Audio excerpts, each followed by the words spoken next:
मुश्किल नहीं है कुछ भी अगर ठान लीजिए।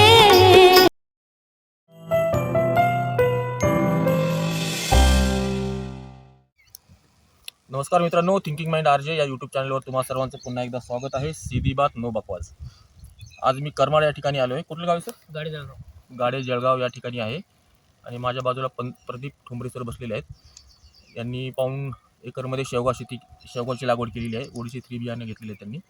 तर या व्हिडिओचा उद्देश असा आहे की आता जून महिना चालू झाला आहे. आज 6 जून 2026 तारीख आहे आणि बऱ्याच जणांचं शेवगा लागवड चालू झालेली आहे महाराष्ट्रामध्ये. तर जूनमध्ये लागवड आपण करू शकतो. आणि जे बऱ्याच जणांचे मला जे फोन येतात जनरली बियासाठी असेल किंवा मार्गदर्शनासाठी असेल, तर त्यातले जून महिन्यात त्यांना जे फोन आहेत त्यांचे स्पेसिफिक जे प्रश्न आहेत, टिपिकल प्रश्न आहेत, त्या प्रश्नांची उत्तर मी या व्हिडिओमध्ये देतो आहे. पहिला प्रश्न असतो की जमीन कशी असावी. जमिनीवर मी 2च वाक्य बोलेल महत्त्वाचे. एक तर पाण्याचा निचरा होणारी जमीन असायला पाहिजे. हलकी जमीन चालेल, मध्यम जमीन चालेल, फक्त पाण्याचा निचरा उत्तम व्हायला हवा आहे. 1 ते 2 दिवसामध्ये वापसा यायला पाहिजे. पाणी धरून ठेवणारी जमीन नको आहे. 2 महत्त्वाचे मुद्दे. पाण्यात निचरा होणारी, लवकर वापसा येणारी जमीन पाहिजे, धरून ठेवणारी जमीन नको आहे. दुसरा प्रश्न असा येतो शेतकऱ्यांचा की लागवडीचं अंतर काय ठेवावं. आता ज्यांना अर्धा एकर लागवड करायची असेल आणि किंवा त्यापेक्षा जास्त लागवड करायची असेल, 1 एकर 2 एकर लागवड करायची असेल, तर त्यांना माझा सल्ला असा असेल की 12/6+1 हे अंतर लावा. +1चं बऱ्याच जणांचं कन्फ्युजन असतं की +1 म्हणजे नेमकं काय सांगताय. काही मोठी गोष्ट नाही आहे +1 म्हणजे. 12 म्हणजे काय, 2 ओळीतलं अंतर 12 ठेवायचं आपल्याला. 2 लाईनमधलं, 2 बेड असतील तर बेडमधलं अंतर 2, 12 राहील. 2 झाडामधलं अंतर 6 राहील. 2 ओळीतलं अंतर 12, 2 झाडातलं अंतर 6 आणि एका ठिकाणी वीजभर अंतर ठेवून आपल्याला दुसरं बी लावायचं. इथे एक बी लावले, इकडे एक बी लावायचं. इथे ड्रिपर येईल, ड्रिपरच्या आजूबाजूला एक बी लावून टाकायचं. अंदाजे वीजभर अंतर ठेवायचं आहे. 2 ओळीतलं अंतर 12, 2 झाडामधलं अंतर 6 आणि एका ठिकाणी 2 बिया टाकायच्या. 12 + 6 नाही 12 × 6+1 ही ती झाली लागवडीची पद्धत. 12/6+1. आणि याच्यापेक्षा कमी क्षेत्र असेल कोणाचं, कोणाला समजा 10 गुंठेच लावायचं आहे, तर त्यांना मग 8/5 लावू शकता, 10/5 लावू शकता, 10/6 लावू शकता. 12/6 हे अंतर का सांगतो मी, कारण 12 फूट जे अंतर ठेवतोय याच्यामध्ये तुम्ही ट्रॅक्टर चालवू शकता, मशागत करू शकता, ब्लोअर चालवू शकता. शिवाय आंतरपीक तुम्हाला घ्यायचे असतील आणि आंतरपीक असेल, तुम्ही दोन्ही साईडला 3-3 फूट अंतर सोडा. 12 मधलं 6 फूट अंतर गेलं, मध्ये 6 फुटाचा पट्टा शिल्लक राहतो. त्या 6 फुटामध्ये तुम्ही बेल्ट टाका, मल्चिंग करा किंवा तुमच्या पद्धतीनं तिथं तुम्ही त्या 6 फुटच्या बेल्टमध्ये आंतरपीक घेऊ शकता. आंतरपिकाबद्दल सुद्धा आता बोलतो मी. आंतरपीक 3 महिने कालावधीचंच घ्या. शेवग्याला स्पर्धा करणारं आंतरपीक अजिबात घेऊ नका. स्पर्धा इन द सेन्स सूर्यप्रकाशाची स्पर्धा असेल, अन्नद्रव्याची स्पर्धा असेल, वाढीची स्पर्धा असेल, हे स्पर्धा करणारं आंतरपीक नका घेऊ. मका, ज्वारी, गहू पण नका घेऊ. असे उंच वाढणारे जे आहेत ना ते नका. कपाशी सुद्धा माझ्यामध्ये शक्यता कमी ठेवा, कपाशी सुद्धा. पण यामधल्या 6 बेल्टमध्ये तुम्हाला कपाशी पाहिजे तुम्ही कापूस घेऊ शकता. आंतरपिकामध्ये शक्यतो सोयाबीन घ्या, हरकत नाही. तुमची मिरची घेऊ शकता, मिरची, कांदा झालं, मेथी झालं, या टाईपचे आंतरपीक घेऊ शकता. वेलवर्गीयामध्ये तुम्ही जमिनीवर पसरणारे वेलवर्गीय घेऊ शकता, झाडावर चढणारे वेलवर्गीय नका घेऊ. अशा पद्धतीचे आंतरपीक 3 महिने, हल्ली 3 ते 4 महिने कालावधीचा जो पिरियड आहे पावसाचा, तेवढ्यामध्ये ते आंतरपीक निघायला हवं आहे. असं आंतरपीक घ्या. नंतरचा प्रश्न असतो की 1 एकरसाठी किती बिया लागतात. आता जसं मी सांगितलं तुम्हाला, 1 एकर जर लागवड कोणाला करायची असेल तर त्याला मी सजेस्ट करतो अंतर की 12/6+1. 2 ओळीला अंतर 12, 2 झाडामधलं 6 आणि एका ठिकाणी 2 बिया लावायचे वीजभर अंतर ठेवून. अशा ठिकाणी तुम्हाला लागेल अर्धा किलो बियाणे 1 एकरसाठी. आणि अर्धा किलो बियाण्यामध्ये किती बियाणे येतात, तर अर्धा किलोमध्ये जवळपास 1500+ बिया येतात. आणि एका ठिकाणी 2 बिया लावून आपले जवळपास माझ्यामध्ये 1275 ते 1300 आसपास झाडं बसतात. 100-200 झाडं शिल्लक राहतात. नंतरचा प्रश्न येतो की बी डायरेक्ट जमिनीत लावू की रोप तयार करू. माझं वैयक्तिक मत असं राहील की रोपं लावण्यापेक्षा किंवा तयार करण्यापेक्षा किंवा रोपं विकत घेण्यापेक्षा डायरेक्ट बी जमिनीत लावा, टोकन पद्धतीने लावा. कपाशीचं सरकी आपण लावतो ना टोकन पद्धतीनं, त्याच पद्धतीनं जमिनीत बी लावा. ते चांगलं राहील रोपापेक्षा. याचं मग कारण आहे, वेगळं कारण. मी या व्हिडिओवर नाही सांगत रोपं न लावणे का लावणे, याचं मग कारण ते सांगायला गेलं तर बराच वेळ जाईल. तर माझा सल्ला राहील बी जमिनीत लावणं कधीही चांगलं. जर कोणाला वाटत की माझ्याकडे पाण्याची व्यवस्था नाही आहे, ड्रीप नाही आहे, तर मी रोपं तयार करू का, तर रोपं तयार करा.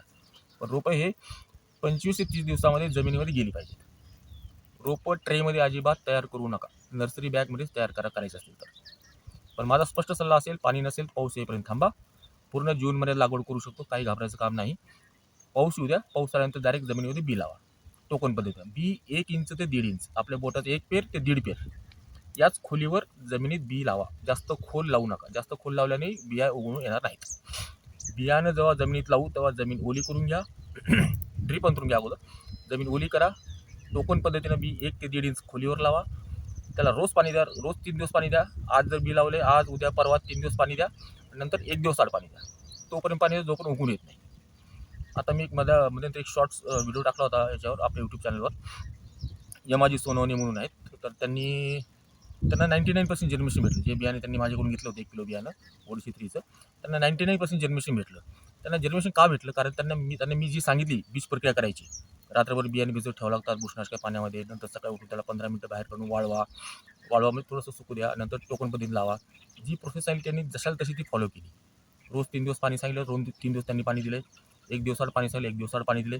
त्यांना 99% जर्मिनेशन मिळाले. That is good thing. मी तरी 92 ते 95% सांगत असतो, पण 99% जर्मिनेशन भेटलं की म्हणजे काही खाली पडले नाही. महत्त्वाची गोष्ट म्हणजे दुसरी गोष्ट काय होती, आता एक शेवटचा मुद्दा बोलूया आणि व्हिडिओ संपवूयात आपण.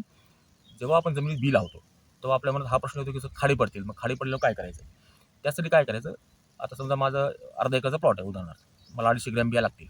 250 ग्रॅममध्ये जवळपास 750-800 बिया येतात आणि मी 12x6चं अंतर ठेवले, +1 केले. +1 म्हणजे एका ठिकाणी 2 बिया लावल्या. तर या ठिकाणी काय करेल मी, माझा अर्धा एकरमध्ये मी काय करेल की बिया टोकनपद्धतीने लावून टाकेल. माझ्या 100-150 बिया उरणार आहेत.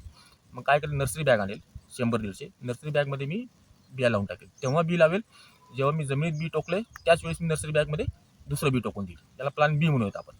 प्लॅन बी कशामुळं, जर खाडे पडलेत, जसं मी तुम्हाला म्हणलं की माझं जर्मिनेशन 92 ते 95% आहे, 5% खाडा पडणार आहे. 5% खाड्या पडल्यानंतर हे कधी कळणार आपल्याला, जेव्हा रोप उगवून येईल तेव्हा, बाकीचे रोप उगवून येईल तेव्हा बी लावण्यापेक्षा आपण तेव्हाच नर्सरी बॅगमध्ये बी लावलेलं असतं, ते झाड आपण त्या ठिकाणी लावू शकतो, जेणेकरून समवयस्क झाड आपण प्लांट करतोय आणि झाडांची वाढ मागं पुढं होणार नाही.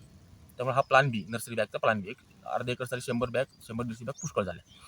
हा एक प्लॅन बी तयार ठेवा, जेणेकरून ती लागवड होऊन समवयस्क झाडं राहतील, मागं पुढं झाडाची ग्रोथ होणार नाही. या व्यतिरिक्त महत्त्वाचे अजून काही प्रश्न आहेत, पण एका व्हिडिओमध्ये सगळे प्रश्न कव्हर होत नाहीत. महत्त्वाची गोष्ट सांगतो, 6 जून आहे आज, 6 जून 2026. पूर्ण जून महिन्यामध्ये तुम्ही लागवड करू शकता, काही हरकत नाही. टोकन पद्धतीने लागवड करा. जमीन हलकी असायला हवी, पाण्यात निचरा असायला हवी. अर्धा एकर अचानक नवीन जर शेतकरी असेल डायरेक्ट 5 एकर लागवड करू नका. अर्धा एकर लावा. पायलट प्रोजेक्टमध्ये 6-7 महिने तुम्हाला कळून जातं काय ABCD शेवग्याचे. नंतर 5 एकर 10 एकरसाठी जंप करा. सुरुवातीला डायरेक्ट 5 एकर लावू नका, कारण यात काही गोष्टी असतात ज्या पारंपरिक शेतीपेक्षा वेगळ्या असतात. ते माझ्या भरपूर व्हिडिओमध्ये सांगितलेले मी वारंवार, आणि पुढे जसं मार्गदर्शन मिळेल. बियाणं, आता दुसरी गोष्ट आहे, ते मार्गदर्शन करतात का, म्हणजे बियाणे घेतले तरच मार्गदर्शन कराल का, हाही प्रश्न मला विचारला गेला आहे. मी स्पष्ट सांगतो, ओपनली सांगतो, बियाणं माझे असो किंवा नसो, रोपं मी देत नाही, रोपं असो नसो, काही असो नसो माझं, मी सर्वांना मार्गदर्शन मोफत करतो. अशामध्ये थोडा बिझी असल्यामुळे फोन उचलला जात नाही, जाणार नाही कदाचित, पण असा सकाळी फोन केला, दुपारी फोन करा, परत नाही उचलत संध्याकाळी परत फोन करा, कधी दिवसाभरात फोन उचलला जाईल. जे प्रश्न आहेत तुमचे कागदावर लिहून ठेवा, आणि सर मला 2 मिनिटं वेळ द्या, माझ्याकडे 5 प्रश्न आहेत, टक टक टक टक त्याचे उत्तर लिहून घ्या माझ्याकडून. अशा पद्धतीने आपण मार्गदर्शन करूया. बियाणं माझ्याकडून घेतल्यावर मार्गदर्शन करेल आणि नाही घेतल्यावर नाही करणार असं काय अजिबात नाही आहे. कोणतेही बियाणे घ्या, चांगले बियाणे घ्या, मार्गदर्शन माझ्याकडून तुम्हाला फ्री मिळेल, फ्री ऑफ कॉस्ट मिळेल. Okay, thank you.